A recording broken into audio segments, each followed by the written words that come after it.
In this video, you'll be shown how to tell the difference between knitted and woven materials. This is essential for deciding on the best technique to repair your clothes. Knitted fabrics are made by hand or machine. Most knitted fabrics today are machine-made. T-shirts, socks, and underwear are made from finely knitted materials. Here are some examples of sweaters made from thicker yarns. Knitted materials are made with one strand of interlooping yarns that create a single material. There are many different types of knitted fabrics. I'll be talking about a basic knitted fabric which looks like this. Knitted fabrics are generally more flexible than woven fabrics. See how easy it can stretch. Here is some woven fabric.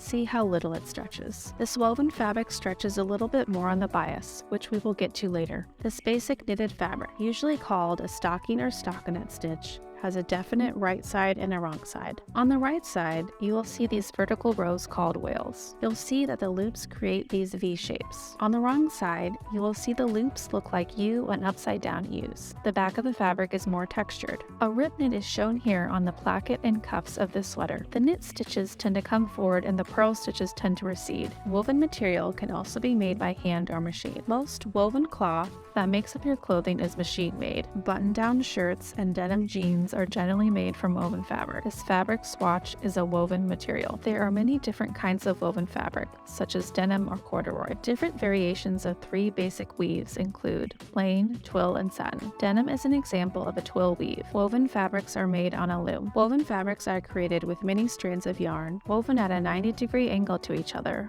from a warp and a weft. Warp yarns run the entire length of the fabric and run vertically to the loom. Weft yarns run horizontally to the loom. When weft yarns loop back at the end of each row, the selvage edge is created. The selvage is a self-finished edge of a piece of fabric which keeps it from unraveling and fraying. Warp yarns run parallel to the selvage edge. Woven fabrics only stretch diagonally on the bias. The bias runs 45 degrees to the selvage edge. However, woven fabrics do stretch if there is elastic in the yarns. Fabrics with elastic will have lycra, spandex, or elastane on the care label. If you have any questions about knitted or woven fabrics, please comment below. And remember to like and subscribe if you found this video helpful.